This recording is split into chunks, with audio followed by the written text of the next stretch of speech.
Jinping से जुड़े बगावत की थ्योरी को समझने के लिए सबसे पहले आपको चीन से आया एक बड़ा अपडेट गौर से देखना चाहिए। शी जिनपिंग की सरकार ने चीन की सेना से जुड़े 3 बड़े अधिकारियों को उनके पद से हटा दिया है। जिन अधिकारियों को पद से हटाया गया उनमें से एक चीन की थल सेना के जनरल हैं, दूसरे हैं चीन की नौसेना के डिप्टी कमांडर और तीसरे सैन्य अधिकारी चीन के परमाणु काउंसिल के वरिष्ठ सदस्य हैं। इनमें से एक अधिकारी को जिनपिंग का करीबी भी माना जाता है। चीन की सरकार का दावा है कि भ्रष्टाचार के आरोपों की वजह से इन अधिकारियों को निलंबित किया गया है।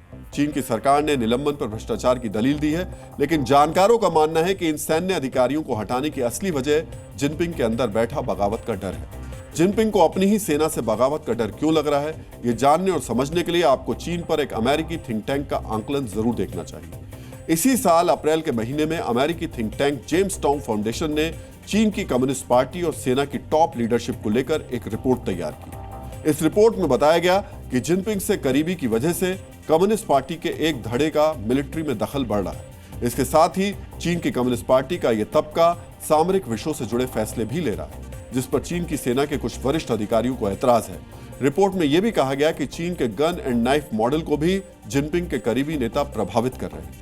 चीन के गन एंड नाइफ मॉडल पर जिनपिंग अपना दबदबा क्यों चाहते हैं, ये हम आपको बताएंगे, लेकिन पहले आपको इस मॉडल को बारीकी से समझना चाहिए ताकि आपको पता चल सके कि चीन में कम्युनिस्ट शासन और सेना के बीच वो कौन सा कनेक्शन है जो चीन के सिस्टम को चलाता है। चीन के प्रशासनिक सिस्टम में गन शब्द का इस्तेमाल सेना के लिए किया जाता है और नाइफ शब्द को घरेलू सुरक्षा एजेंसियों के लिए प्रयोग किया जाता है। चीन की राजनीतिक परंपरा में माना जाता है कि गन यानी सेना सिर्फ और सिर्फ कम्युनिस्ट पार्टी के प्रति जवाबदेह है, जबकि नाइफ यानी घरेलू सुरक्षा से जुड़ी एजेंसियों की जिम्मेदारी सरकारी एजेंडे को पूरा करना है। इसी गन एंड नाइफ मॉडल पर दबदबे को लेकर जिनपिंग के करीबियों और चीन की सेना के अधिकारियों के बीच तनातनी जारी है।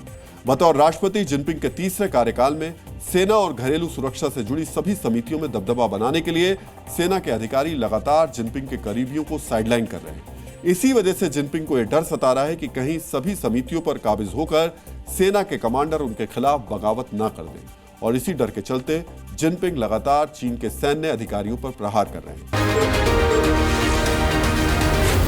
जी न्यूज़।